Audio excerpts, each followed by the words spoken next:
Welcome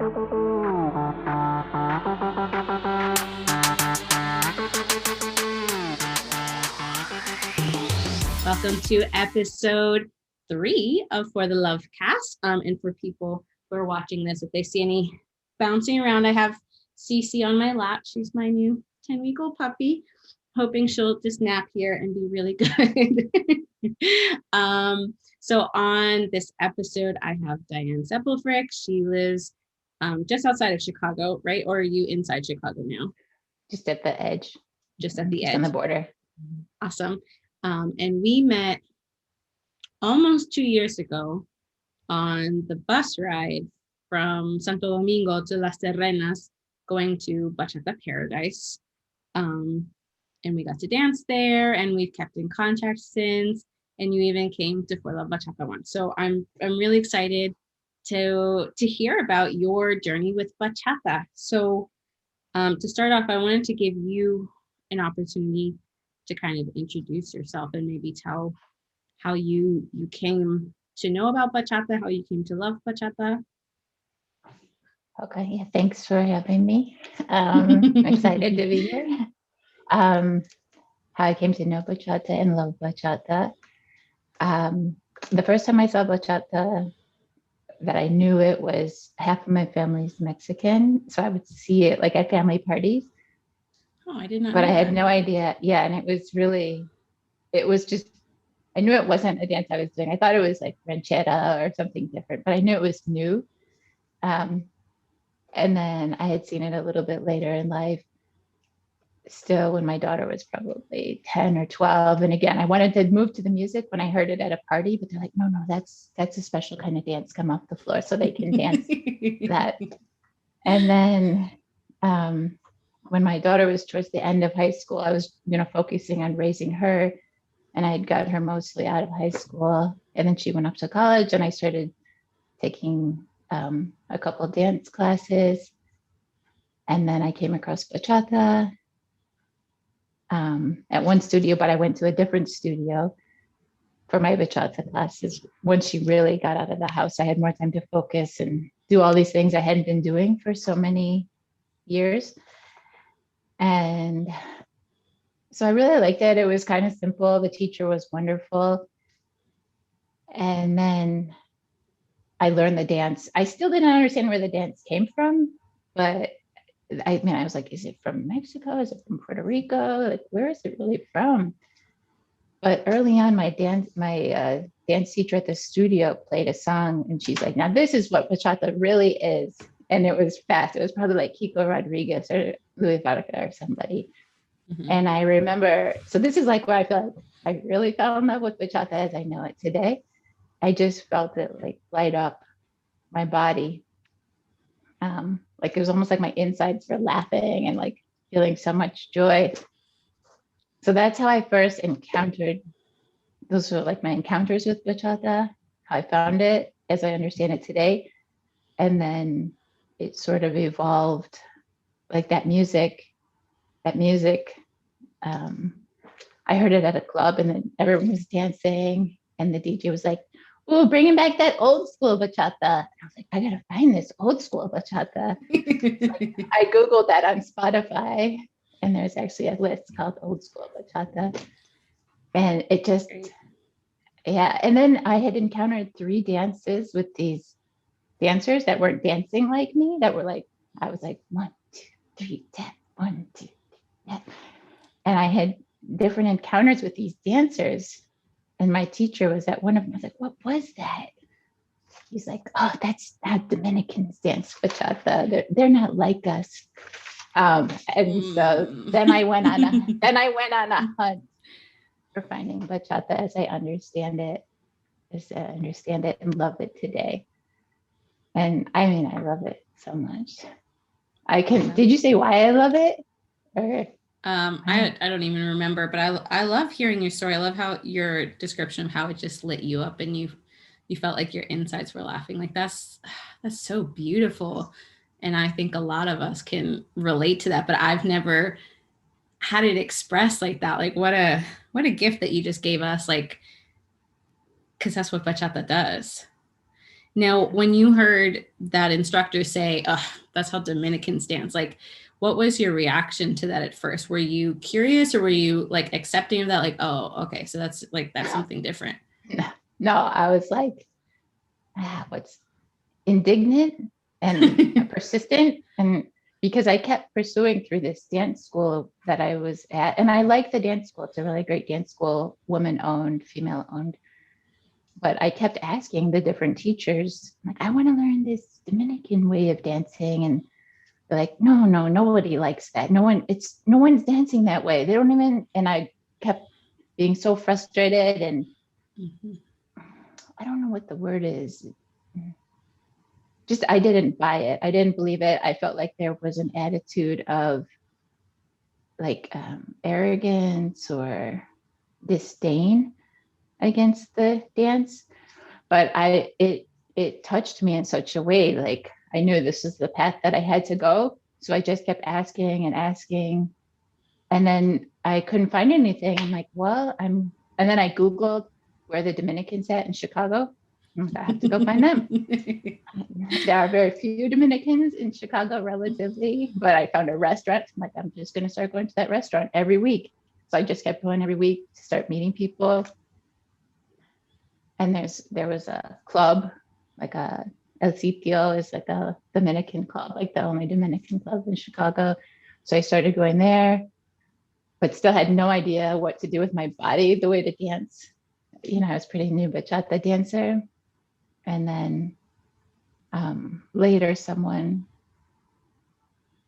said, I saw there was this DJ that was going to play at this event, this dance event, and there was a separate Dominican room. And then that was Carlos Cinta. So they were like, hey, why don't you introduce her to Carlos at this event? And then so I did. Yeah, but no, I didn't let them dismay me, those dance teachers at all. Sorry, I got off on a tangent, but no. That was great. I love your persistence, because I feel like I was in the beginning of my dance journey, which started over like 10 years ago. I was very accepting of what the knowledgeable people in my community told me. So they told me like, nobody likes merengue, like nobody, it's just boring. It's just step. Like I let them sway me for so many years. And then for me, it was also meeting Carlos Cinta that changed my path. Someone introduced us and was like, oh, I found somebody that loves bachata as much as you do. I didn't think it was possible, but you got to meet him. So they connected me, and I started bringing him, and with time, knowing him and then the other people he introduced me to along the way, like Carol Cuison in Toronto, Edwin, and he was partnered with Daniela at the time, Adam Taub. He introduced me to Marty and Alex Bailamar. Like he was really pivotal in my eventual journey down to know like what are the roots of bachata. And like I got hooked. I have to credit him as well. Well, I mean, you can credit yourself, because you were like, nope, I like this, I'm going to go find it. But I know from the first time I met you that he had been your teacher before you went to Bachata Paradise. So I really love how tenacious you were. Like, nope, I'm going to find it. Like there are ways, whereas I was just so accepting of like, oh, people don't like that. Okay. The body knows the truth. And my body was like, it feels like I've reflected on it since, and it feels like the music of bachata, it like touches so deeply inside. It like maybe touches so deeply inside, like it mirrors maybe my wounds from way back, and then it like heals. It's like healing in a way. It's essential. Like I couldn't be any other way, And dancing is the medicine, I feel like. Oh my gosh, you should be a poet, Diane. You got me all like emotional. Yeah, you're right. The music does that. Yeah. In our last episode, James Tolbert was saying how like he doesn't even speak Spanish, but he could catch the vibe of a song and feel very deeply, and when he would look up the lyrics, it'd be like, oh my gosh, he's telling my story. Like, no wonder I connected to this song so deeply. Like, and that's that's so special because I feel like, you know, I love dancing and listening to so many different genres of music. Um, but I like I can't move on from bachata. You know, as much as people have been like, we would love for you to learn to like DJ Kizomba, like come to our site. And I love Kizomba. I love it. And I love Semba, you know, because for me it's a very similar experience to bachata, like getting into the roots and the history and understanding the pain behind it. But as great as that is, like I can't leave bachata.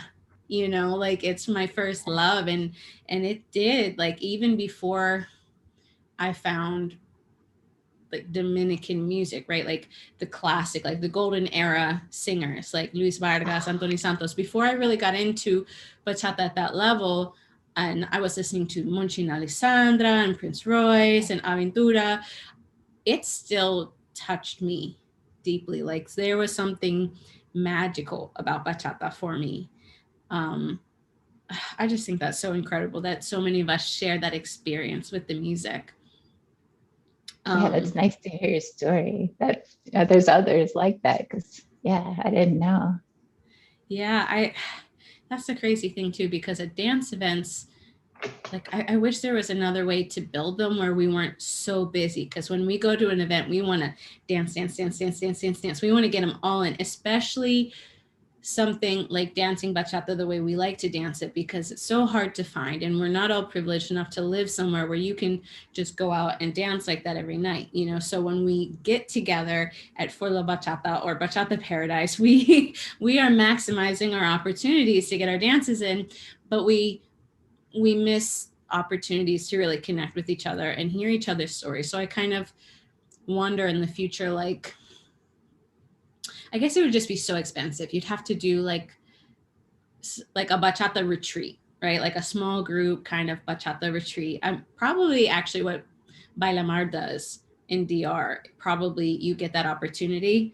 I just never can go because of my teaching schedule and the fact that I can't get off in the summer, or well, I can't get off during the school year, and there are no festivals in the summer there. But yeah, I wish we all had a good reason to slow down and talk to each other more, because we have so much in common. Like bachata speaks to us all in very similar ways.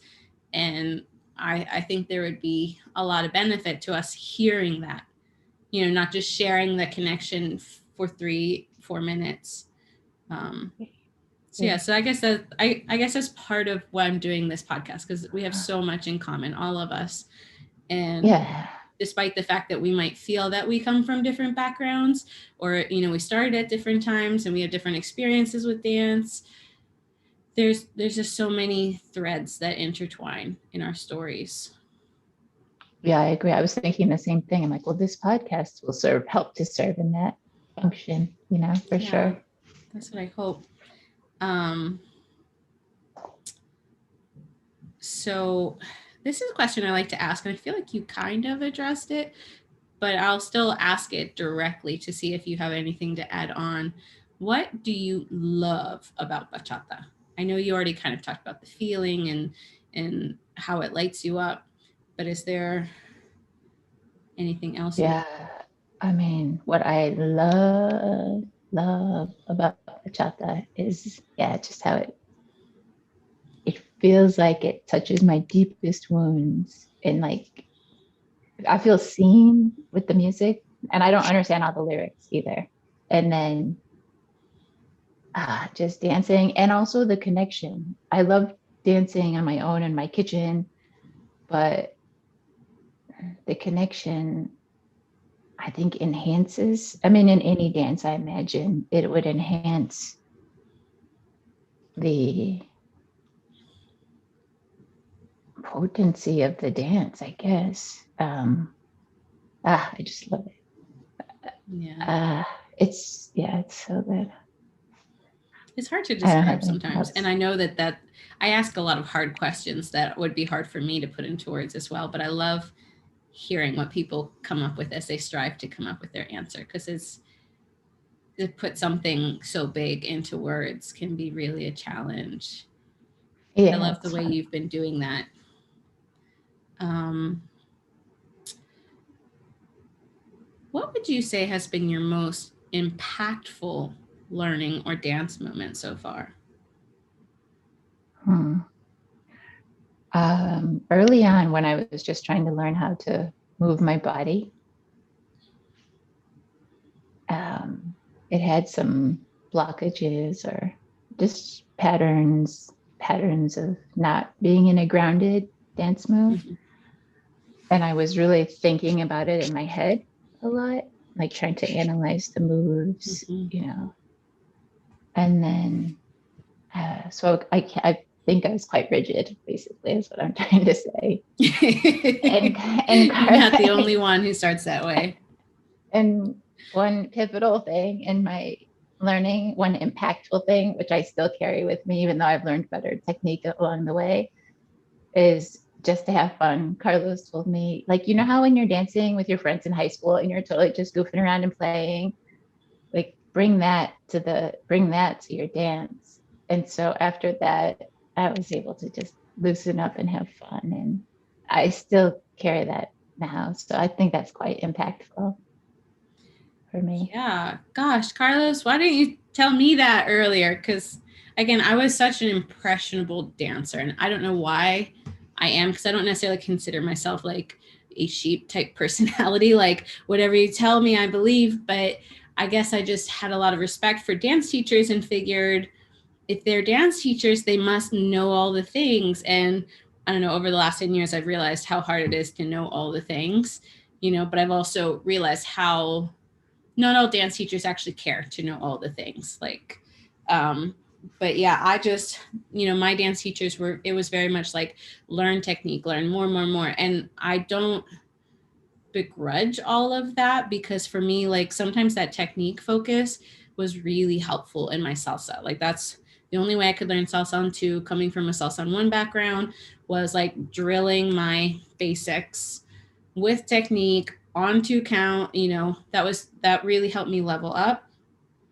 But I took it so seriously that like I forgot to have fun. I was like constantly judging myself and wanting to be better and upset if I messed up. And what a gift that you got that lesson earlier, because it will help you loosen up and relax and stop caring about what other people are thinking of you. Like that's just not a thought once you get into that mode of play. Yeah. And yes, to enjoy the dance and to like create. I'm creating and I'm creating with my dance partner, and just enjoy it. So, mhm. Wow. Um, what is your favorite memory of dancing bachata? Oh my gosh. My favorite memory.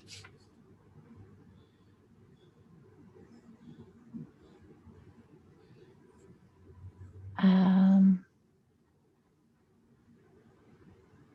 there's this club I like to go to in Santo Domingo. It's a small neighborhood.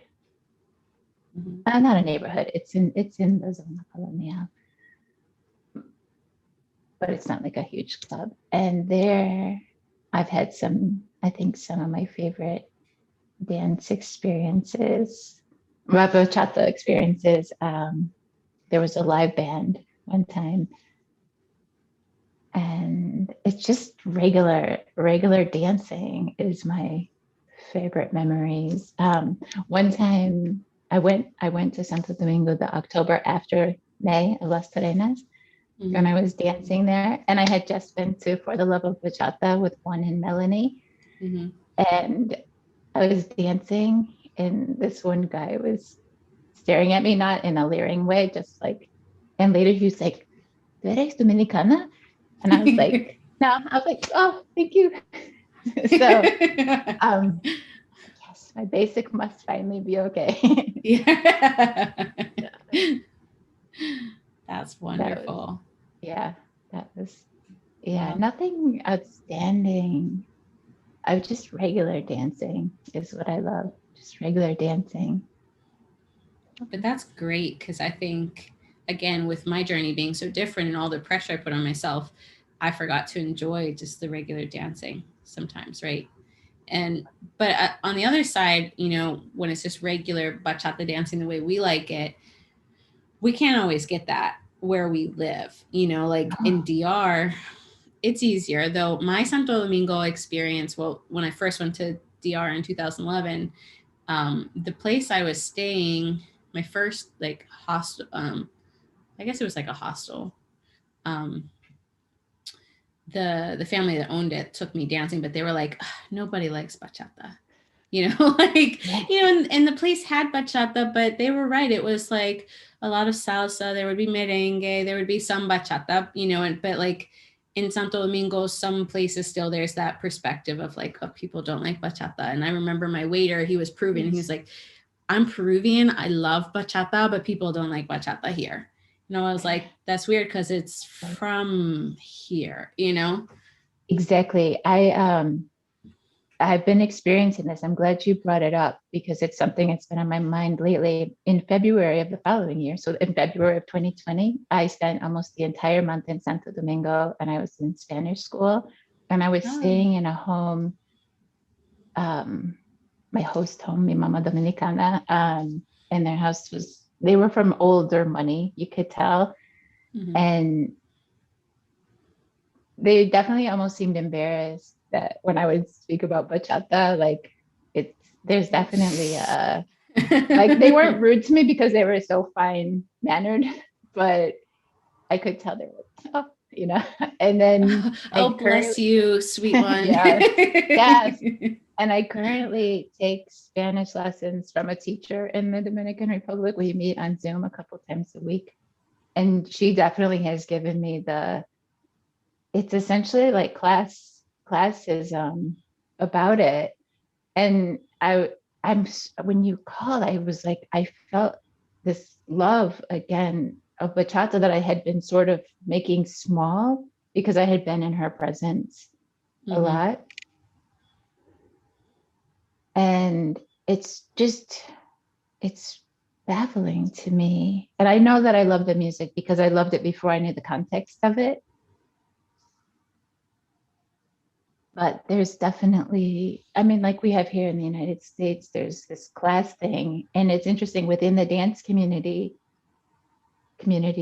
or my experience of the dance communities, I should say, there's definitely that class thing that I had experienced at that dance studio. Like that, no one likes that. They're not like us. No one does that. And I'm getting that same thing from the country of origin of the dance that's on whatever the national heritage, whatever the world. Just last year it was declared the UNESCO. Yeah. It's a long title, but it's national heritage. I can't remember all the words. It's just like exalted. Yes. Yeah. And it's so persistent.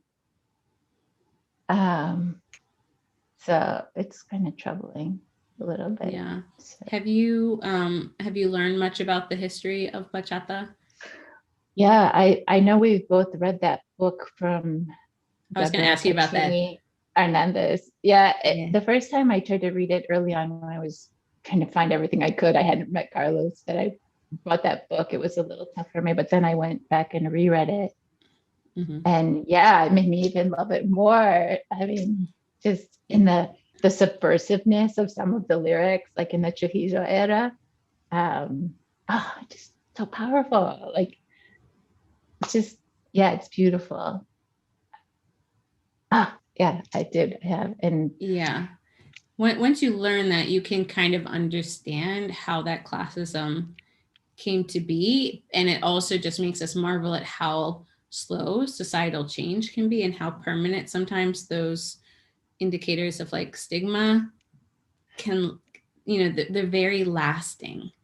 And it's kind of heartbreaking to watch it still, like that classism, that snobism about bachata still persist. And I know it's changing, with it being cultural heritage for UNESCO now. Also bachata just being more worldwide and getting attention, I think is being reclaimed a little bit more. Obviously I'm not Dominican, and I do not want to speak for Dominicans because I know they're all going to have their own perspective on it. But my understanding from talking to different people that have much broader perspective than me it seems to be changing, but there's still observably stigma whenever any of us travel there and start talking about bachata. You will find the people that do not like bachata there, but then you also have these gifts when you do talk about it, because you find the person that loves it and is going to show you their favorite spot. It is really interesting. So anyone who's listening to this podcast, if you haven't researched the history, I definitely recommend Adam Taub. He makes great videos. He does workshops. I've had him do For La Bachata like 4 times at least. Also the book called Bachata, I forget the subtitle because it's also long, by Deborah Pacini Hernandez. And then Julie Sellers also has a great series of books. She has Bachata and Dominican Identity. That's not the exact title, but again, my exact recall of titles is a little difficult. But that was also very good, and she included some artists like I hadn't heard about, like some female artists that I didn't know about. Like one, her name was like Marita, and I think if I'm remembering correctly the story, she was like already a singer under another name and created this persona to like produce bachata. It's really, really interesting learning about all of that. She also has one I haven't had the time to read yet, called The Modern Bachateros, but I have it. I'm looking forward to reading that one because I don't know, the more I learn, the more I love it. Like, and I, like we said, like I had that instant connection with bachata, but as deep as I thought it was then, like it can get even bigger. The more we learn about it, the more we learn the pain and like, oh, that's what I was feeling. Like, that's what was being echoed in me. Like, I don't know. It's just, it's so different. And I love that you've been diving into it. Cause again, I didn't like our friends, Carlos, Edwin, Dakota, Daniela, Adam, they've had such an impact on me in understanding all of that. I'm so grateful for them. All right, so you just mentioned being to DR several times, which is great because you squeezed those in right before the pandemic. I did. Whole month of February. I was just thinking when you mentioned like going to DR right after For La Bachata, I was like, that was my last event that I hosted. That was my last one because we were just about to do the things in the spring and then it was like cancel because the pandemic hit. So that's kind of crazy to realize like my last event, you were there. I didn't even like realize because I look forward to going back. Me too. Whenever we can. I don't even know when I could start planning because the future is just so unclear right now, but it'll happen. And we have lots of great instructors in the United States as well. So if we have to stay local for a while, we can totally do that. But yeah, so with your experience with DR, do you feel like that affected your dancing? Did that have a great impact on your dancing? Just immersing yourself there? Maybe. There's something I've come to a realization, and I went to, I think it was your first virtual for the Love of Bachata. Love of Bachata. Did you have the Edwin and Dakota? Yeah. And Edwin said something that resonated with me about being a bailarina or a bailadora. And I was like, oh, I'm a bailadora. I never really want to be a bailarina. And so, yeah, being in the DR, I think solidified that, where I wish I had a life where I could just dance bachata, merengue, a little salsa, reggaeton occasionally as part of my regular life. So I think it just deepened in my understanding of who I am or who I want to be as a dancer.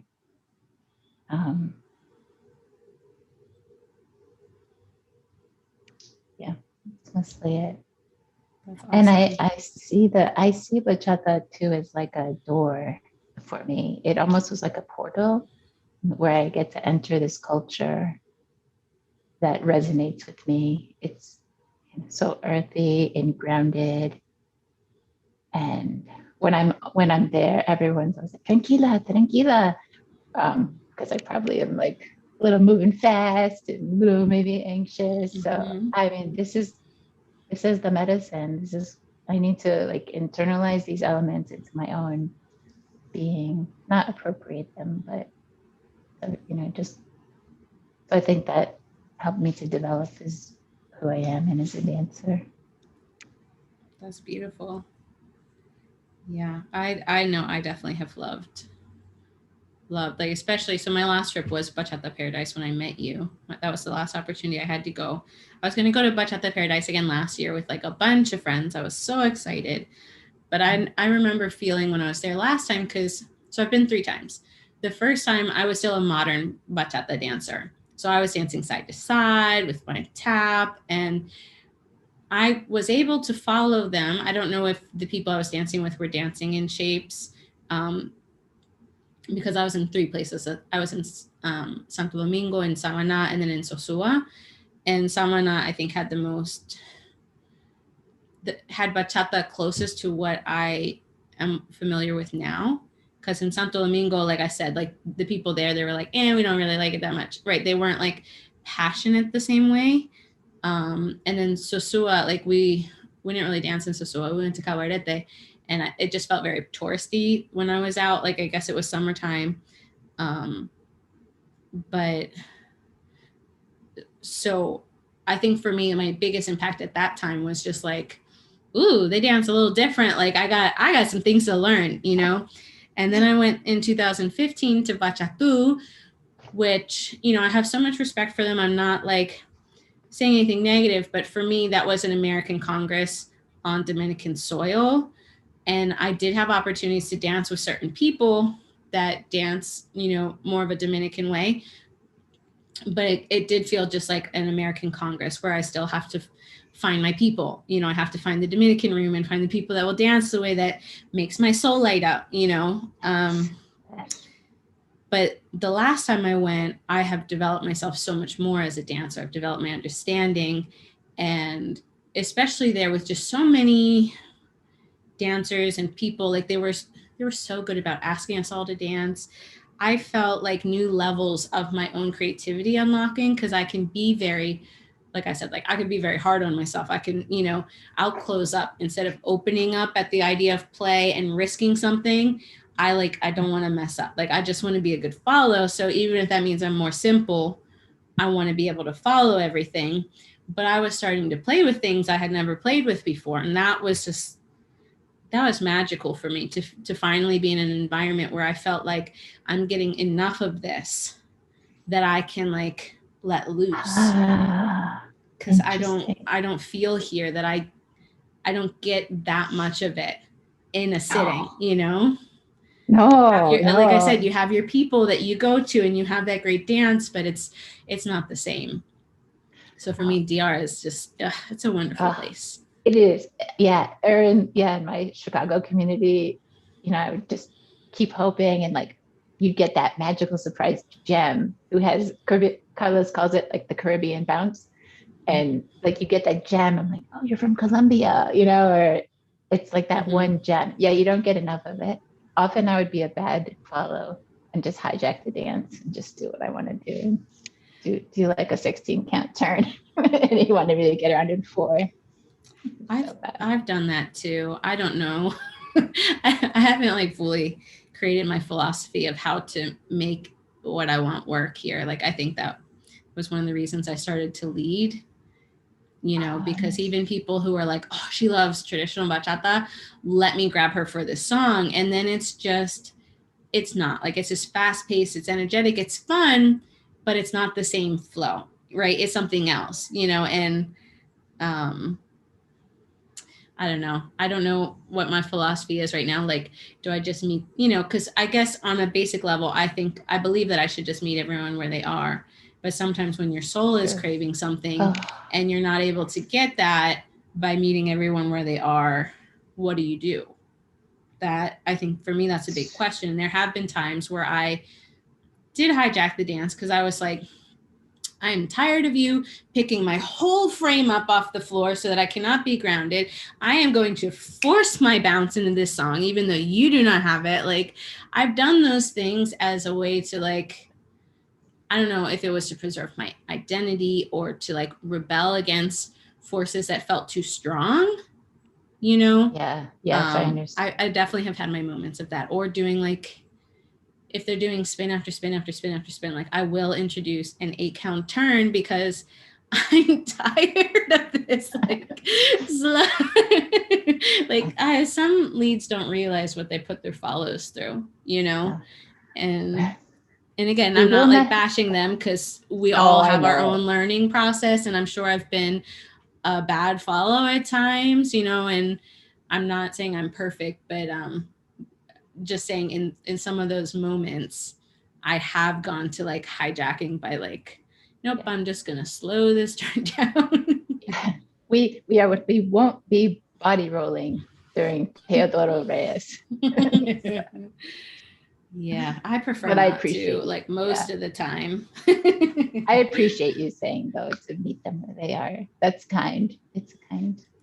I Really. yeah, I it is such a hard thing to look at the community and wonder how we can be better and more welcoming to each other. And it does require us to meet each other where we are, but it can also be hard in practicality, right? Because there's other factors at play. It's not a utopia where the only thing that's missing is people being kind to each other and being welcoming. You know, like another thing I feel, as a follow, as welcoming as I want to be to new leads, some of them are not there for the enjoyment of dance, you know? So sometimes when you ask that new guy to dance, there you're getting something else than just, you know, being kind to a new dancer and being welcoming to a new dancer and enjoying a dance on their level. You're getting like, oh, she's into me. I'm going to talk to her this whole, you know, like there's just so many dynamics to it that I don't want to come off like I'm perfect at it, but ideally, I would like to meet everybody where they're at. Yeah. And I know I appreciate when other dancers who are much more capable at certain things than I am, when they will bring it down to my level and just meet me where I am. Or, you know, sometimes it's like maybe I'm at that level other days, other times, maybe my feet are dead. And I appreciate that you'll bring it down so I can still dance with you, you know, without like killing myself right now. So yeah. Yeah. All right. Back to more of just the bachata. So we kind of got into this topic already, but um, your local dance community in the Chicago area, what do you like about it? Um, oh, that's a tough question. Or if you want to explain more of how you engage in it, because you have mentioned like trying to find, you know, El Sitio, the Dominican spot, versus more studio life. Like which side of the community do you find yourself engaging in more?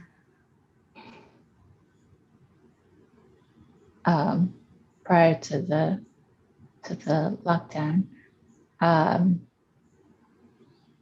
the dance school that I went to, um, Latin Rhythms, they had every other Saturday evening socials.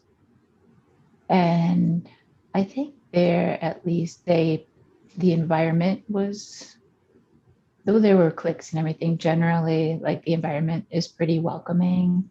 So I'd say that's pretty nice. That's one of the things I enjoyed about it. And there were like so many gracious dancers, like on all levels. My dancing was very low, like whether that's salsa, into bachata. I've been loving cha-cha like right before. Oh my gosh. And there are so many gracious dancers, especially in that social, that particular social. So I'd say I really like that a lot. But I have a close friend. Um, we met in bachata class. We're actually from the same faith, which is slightly obscure in our culture. And we met there. So we go out. So I love just being with her and going out. So we would often go to that social.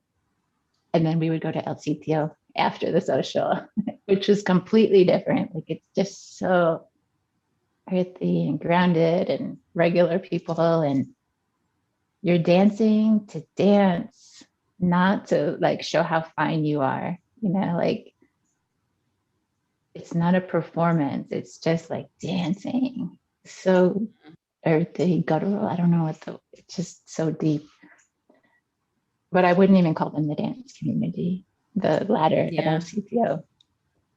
So yeah, but again. Yeah, I guess dance community does tend to encompass the studio and Congress world more than anything, right? Because people who dance as part of their culture don't necessarily consider that like a dance community. Like for them, that's just part of life. Yeah, that's something I'm gonna have to like reflect on in this question in the future, because for me in Pittsburgh we do have some Dominicans, but we don't even have enough to have like a Dominican spot. As far as I know, there's no Dominican restaurants right now. I could be wrong, because things are changing all the time. But and the Dominicans that I knew, they really like going to just Latin clubs. Like there would be one club that would have like a Latin night, and they love, I'm sure they love bachata and merengue as well, but they also love reggaeton. Like they want to go out and have a good time because that's their culture.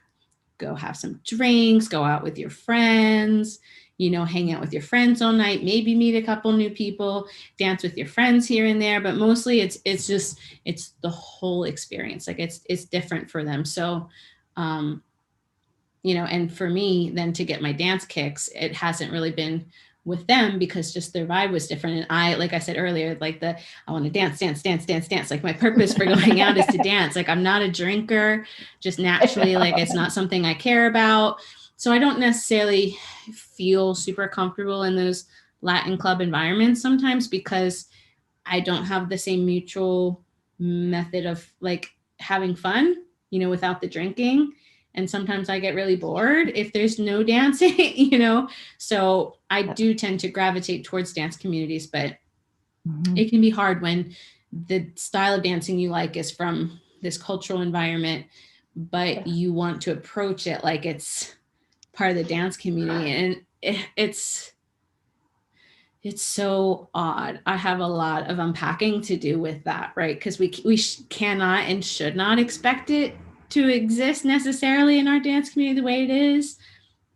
I don't know. There's a lot of unpacking to do there, but it's interesting, right? I resonate completely. I don't drink. I tried smoking hookah one time and I was so dry the next day. I was like, I'm not going to smoke hookah anymore. So I'm an oddity in both places. Like at least I have my friend who comes with me, we're together in both places, but I don't drink and or anything like that. So I tried hookah a couple times before too, but it was actually through hookah that I realized I have asthma as an adult. I was like, this feels just like running. I was like, what does that mean? And I was like, is this asthma? Yeah. So yeah, I totally vibe with that. It's such an interest. There's so many different ways to be a human, I guess, is what all this boils down to, right?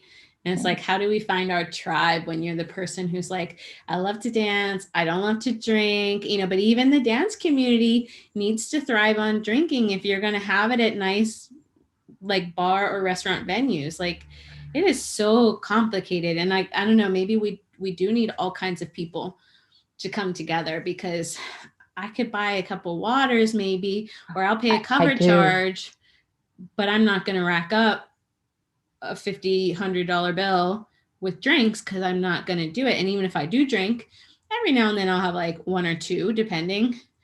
Like I still can't drink that much because that's not something I do frequently. I need to be able to drive home. We were hitting on so many of the like odd things about the dance community, the things that we would love to fix, but like don't really know how to address. Because I know like in Pittsburgh, finding venues is a challenge because not enough people are drinkers, and people want to be able to dance and still go to work tomorrow morning. Yeah, I understand though. well, I don't understand the financial. I know that it needs to happen though for businesses to be in business, but you would probably understand that more as a promoter and event host. You know. I mean, I do, I guess I don't understand their profit margin probably on the bar because like socials that I've done much earlier in my time with World of Bachata, there was one bar, like they wouldn't even reply to me when I was trying to like schedule another one. I had to keep bugging them and they were like, oh, didn't like make enough money at the bar. But it also felt like, okay, you had like a lot of staff members still there. Like what were you expecting? Like I feel like it's possible if you balance the factors right, but maybe for them to be worth like keeping a manager and a bartender there and maybe someone like washing glasses in the back or something. I don't know, maybe they have a set profit that they need to be able to make off of that to keep it open. I don't know. I know like when I worked in retail, like in the mall, it was clothing retail, but they had certain targets that they needed to hit to be like okay with corporate. So I suppose they might have that as well. I don't understand it, but I don't understand it completely. But I know that it is very hard for the dance community generally to meet those thresholds. And especially in a community like Pittsburgh that is still predominantly white, that's also changing. We're diversifying more and more. But the dance community is just a fraction, the Latin dance community is just a fraction of the total population here. You know, it's not going to be as successful as a top 40 night. It's just not. Wow. You know, I think maybe other cities that have a much higher Latinx population probably have it a little easier, or even maybe just the size of the city. I don't know. That's hard. If anybody has any insights on that, feel free to like leave us some comments because we want to know. We want to know how to make it better, especially when we come back from the pandemic. Because if you think about it, like restaurants and bars are hurting as is, and then dancers, we're going to want to come back, but where are we going to have to dance? I know that's something I'm worrying about. Like what spaces will be left? Yeah.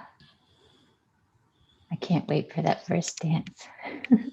I know. It's so good. Okay, so I'm gonna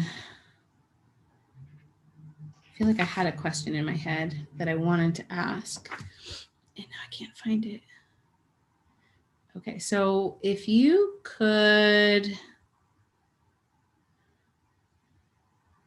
change one thing about the bachata community at large, and I guess based on what we've already talked about, that means the like Congress world bachata community. And that could still be just like our niche of that world. What would be that one thing that you would change?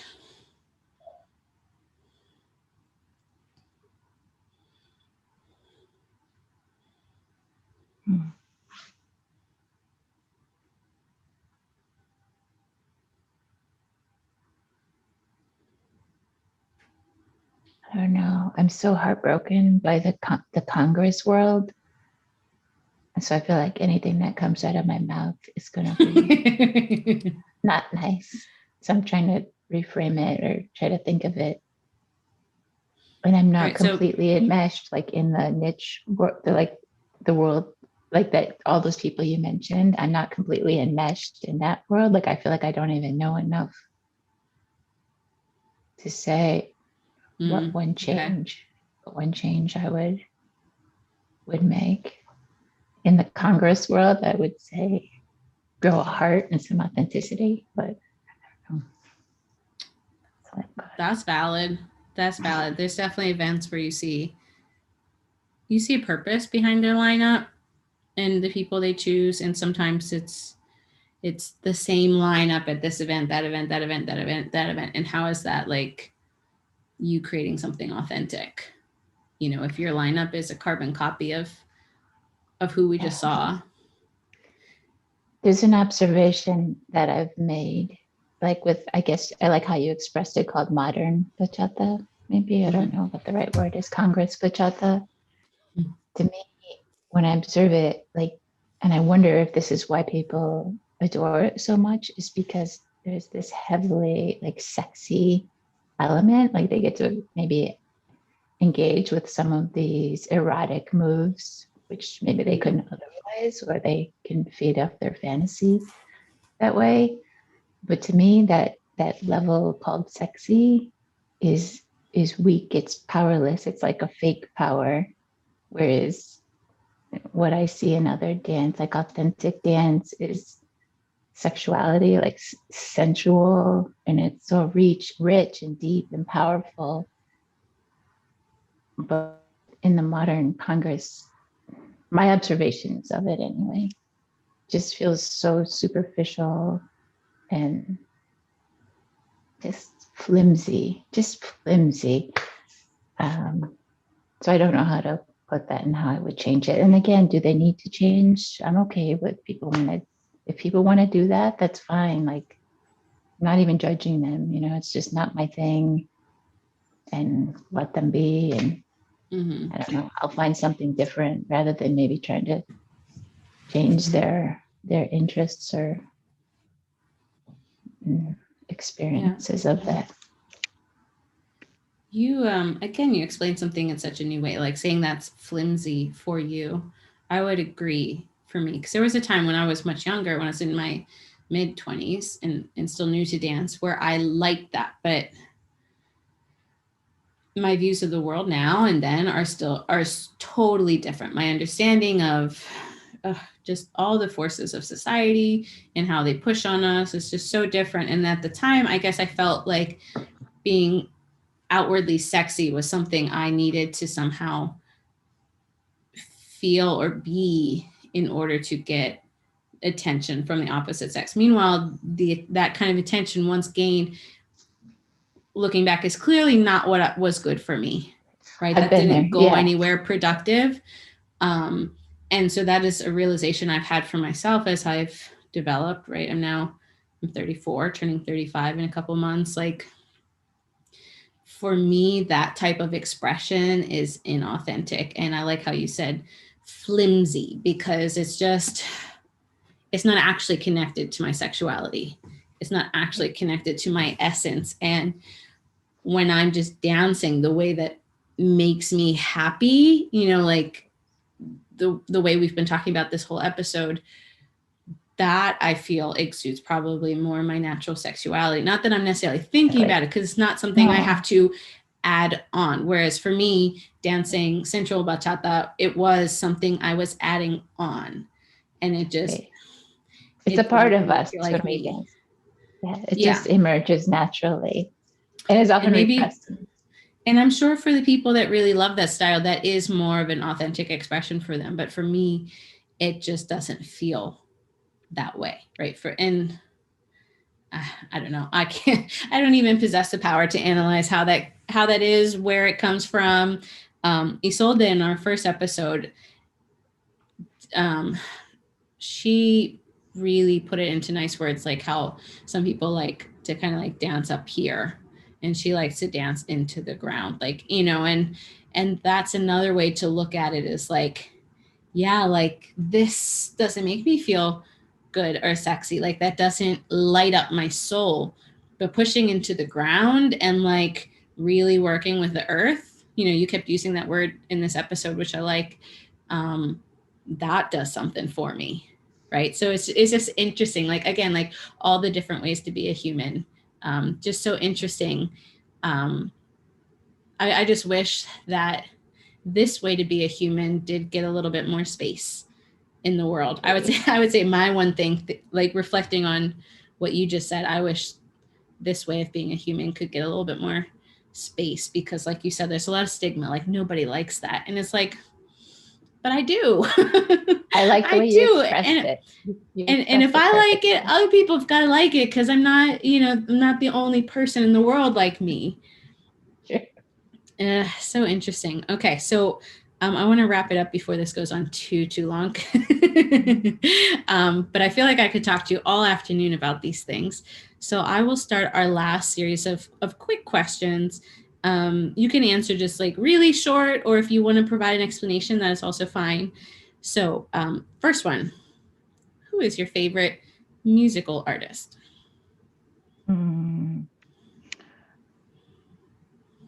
It is hard to say. I've always had a mad crush on Rowlin, of course. It's embarrassing, I know. I don't know what's embarrassing. So many I mean, men in our community consider him like the greatest of all time. So he plays I'm the sure guitar still. they have no problem. And he and I are about the same age, so it's like appropriate. You're like, hey. Yeah. I've been really digging into Melida Rodriguez lately too. She's been like really touching me too. But yeah, I'll go with Rowlin on this one. That's awesome. He was one of my early favorites, and I think for the guitar, but later for me it became Luis because his guitar skills are also just insane. But I can't say I have a crush because I'm a totally different generation. But definitely love his music. And but there's a soft spot for Kiko too. I have a soft There's so many good ones, right? Yeah. It is hard to choose. Okay, so do you have a favorite bachata song? One that really pulls on your heartstrings? It changes, like okay. Whatever. Love the one you're with. Like that song is like whichever one I'm with, I love. There's one called Tierra Mala that I've been listening to since the start of the pandemic. Alex Rosario, I think. Oh, that's I don't know if I know that one. I think I picked it up off of one of your threads. Like we were talking about songs on one of your Facebook lines, and one of your responders, somebody responded and mentioned it, and I looked it up. That one's been really touching me a lot. That one really touches me deep. That's great. I'll say that one. Okay, I'm definitely gonna look it up. I wonder. I'm like, do I know that one? The name just doesn't resonate, but I also forget the names of like all the songs. So I do too. I'm not that DJ that can keep them all in my head all the time. I know them when I hear them. Right. I know them, but I can't attach names all the time. No, it's like an old friend. As soon as it starts, you're like, friend. And then I have no idea even who's singing it, but I'm like, there's that friend. And then like, oh, I love this song and I know that. And then I'll Shazam it. I'm like, oh, I have that one. Like, you know. Yeah. Okay. Do you have a favorite social dance partner? Someone that when you get to come and create with them for a couple minutes, just really lights you up? Yeah, there's a guy, I don't even know his name. He's in the dance community and he has this blend of modern, but he's a great lead, but I don't even know his name. And I saw him after the field election in February in the DR. I came back to Chicago and he was at the Bean with all the other Dominicans. Oh, the Bean is like a social. Yeah, I know what you're talking about. Okay, sorry. Yeah. And I call it the Bean as well when I'm there because that's what it looks like, even though that's not its official name. People were gathering to protest. Yeah. Cloud Gate or something like that, right? Is it? I don't know. Like but he was there and he was like, oh, I'm Dominican. So I was like, oh, surprise. Like he's half Dominican. So that is why. Unfortunately, I do not know his name, but he's an amazing lead. Like my body does things I didn't even know it could do, but not, body rolls, which is nice too. He's not pushing me into body rolls. I don't know. Sorry, I'll try to learn your name. And when we get back. You know what, that also happens so much in the dance scene. You'll be like that person that like I never asked their name, but then usually you just, even if you don't even really dance, you just see them so much. It's like you have that familiarity. So when inevitably a situation where you dance or you talk comes up, it feels weird to ask, hey, what's your name? I feel you're not alone in not knowing people's names in the dance community because it happens. If they're like, honestly, social media has helped me know people's names, especially because I'm more of a visual memory. So if I see it, I have a better chance of remembering it. But I think that's a pretty common experience. Okay, what about, I think I might know the answer to this one, your favorite instructor so far? I mean, Carlos is mi primero, but I like the one in Melanie, but having Melanie is a female, someone for me to model myself after. So, but I think those are the only instructors. I had those, various ones in the Arenas, but yeah, I guess Carlos would be because You he's had in a first. really good first instructor for bachata. Yeah. You're Yeah. very lucky to be there. I know he doesn't always get the respect in Chicago. I mean, he's not even in Chicago right now, but all the years that he's lived there, I feel like it's not like the community doesn't come all around him like you would expect They, for some reason, but apparently is more common than you would think. That you would think that the city where all these great influential people live, that their community would, you know, be all about them, but that's not always the case. they actually respect him in name greatly. They respect like they want to rub shoulders with him and like exalt him, but nothing that not what he's talking about, or they don't really learn from him. It's like, I don't know, his Yeah, personality, I they know feel, that or something.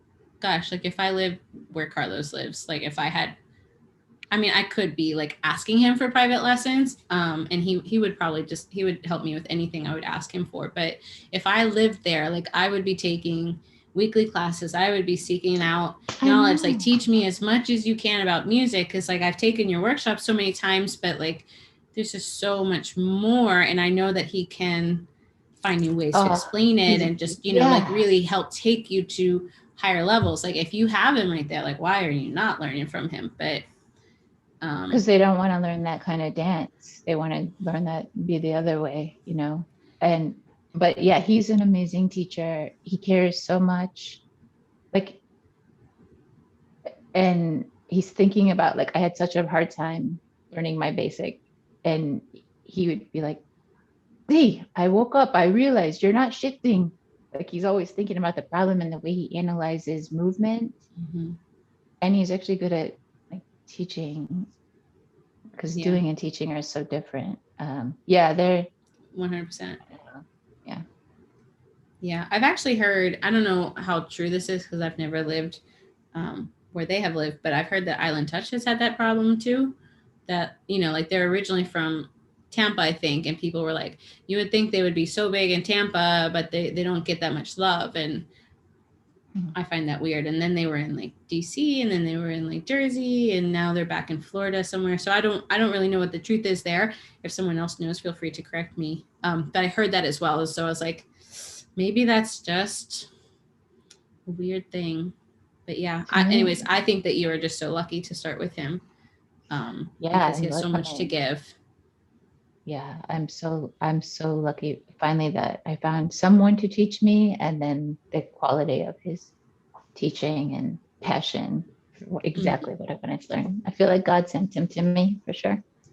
So That's awesome. I'm gonna have to make sure he watches this because I feel like Isolde said kind of the same thing about him. yeah. And anybody who's not taking lessons from him, please find him on social media. He has a website. I'm totally going off the top of my head here. I think it's ccbachata.com. Am I correct? I don't know. I've never been to his website. I have, and he'll sell like some of his older video lessons online that you can download, and you can also arrange like privates with him. Like he's very humble, like down to earth person. So I feel like anybody who wants to learn more about bachata, especially the music, should be in his inbox looking for help because he's great. All right. So last question. What is on your bachata wish list? It could be anything. I want to anything. Mm-hmm. I want to live. I want to move and live in the DR and find a partner that I can dance with, like a sobradora, for the rest of my life. I can dance in my kitchen. I can dance in the morning. I can go out and dance. This is my bachata wish list. I love that. I also want to find a way to move to DR and still be able to afford my life It might, because yeah. they don't Yeah. need Spanish teachers there the way I'm a Spanish teacher, right? Because I'm not like, I I don't know. trained to be I just got my certification in teaching English. There's possibly a bridge, but my Great. passion is my other work, my hands-on body work. So we'll see how it goes. Yeah, well, it might work. You might be able to make that work. I feel like I would have to swerve big time since I'm in like public education. And I did an ESL cert years ago. It was just a Mhm. 15 credit one. It wasn't like a whole degree. Um, and but I don't know. I feel like it's hard to be an English teacher in other countries because there are just so many programs that take people without degrees or without experience, so they get used to paying them almost nothing, and it's hard to make your life work. So Yeah, it'll um be hard. I that has not felt like an option, but totally, I mean, if you find out that it is, let me know because I'm so over winter. I'm so I over know winter, it's like February. I should be in the DR again. This is horrible here in Chicago. yeah, it's February. I can't be in the DR no matter what because of school, but I know like getting a puppy this month, which the timing was not in my control necessarily. This wasn't my master plan, but like potty training her even has been crazy because there's just so much snow and I don't know. I'm just this winter life is just not for me. It's not for Yeah, me. I Yeah, think we I'll let need you know. to. But you said it could be my wish list on anything. So I was going big. I'm dreaming big. But why can't you have the big? Why can't you have that? Yeah, I think you totally exactly. should. And Yeah. then when you figure out how to make it work, you let me know. How to make it work for me too, because I feel like, gosh, that would be great. It would be so great to live the slow life, go to the beach all the time, have great Dominican food, like tostones all the time. Ugh, Pollo great. guisado is my favorite. It's Lots just, of I feel nuts. like everything's good there. I know there's downsides. I know just not to idealize it, but feels like a good fit for me. See. Yeah. Yeah. Awesome. Well, thank you so much for this Thank you. conversation. I Thank really you so loved much. hearing your poetic wording to express how bachata makes you feel. I loved hearing your ideas, and I feel like there's in these conversations there's a lot of ideas that we all kind of swing back around to, but everyone has a unique perspective on them, and maybe just maybe through having these conversations, after the pandemic, we'll be able to make a little bit better home for bachata out there for people like us, that just for whom like it just really resonates and we just can't get enough. That'd be great. Yeah. So if somebody, I always ask this, and it is okay if you um, do not want people to follow you or find you, but if someone is listening to this and they are like, oh, Diane is an awesome person, like I want to be her friend, is there a way, like, would you mind if they contacted you? And if not, how should they contact you? I can't imagine why anyone would want to contact me, but I'm friends with you on Facebook. And what do people usually say? Their I don't email? know. So, I mean, Isolde, she I has a don't do YouTube channel. So anything. she shared Oh, that. And okay. James shared like his Instagram if people Really? wanted to follow him, even though he's not active. I know it's different for social dancers, but it feels like such a loss if I don't allow social dancers to connect because after the pandemic, who knows? We might Uh, end up in the same place sometime. yeah, because I don't post anything. I just look at people's stuff usually. I think my Instagram, I don't even know what it is. I think it's gentle but fierce on Yes, at that sounds Instagram. familiar. Gentle Yeah, but fierce. but I'll double check and I will post it in the description for this episode on YouTube and on the website so that people can find you and hopefully one day we all. I'm on TikTok. Ser or Star. Ser or Star because I'm trying to Cero learn the estar. difference. That is funny. That's my Do you TikTok. make TikToks? No, I just watch. I follow Susan DeVeris and many others. Oh, see, I'm on TikTok, but I use it to learn a lot about other like cultures and other populations and their lives and their struggles. Like I use it for like education. You know, like I think I started it to follow indigenous TikTokers and learn about their cultures and their struggles. And so for me, like I don't make any TikToks either.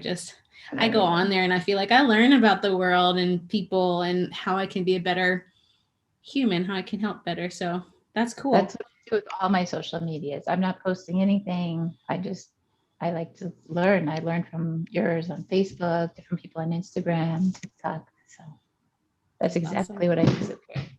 Oops, I have noisy neighbors. Well, thank you so much again. Looking forward to seeing you after the pandemic. Thank you. Likewise. Bye.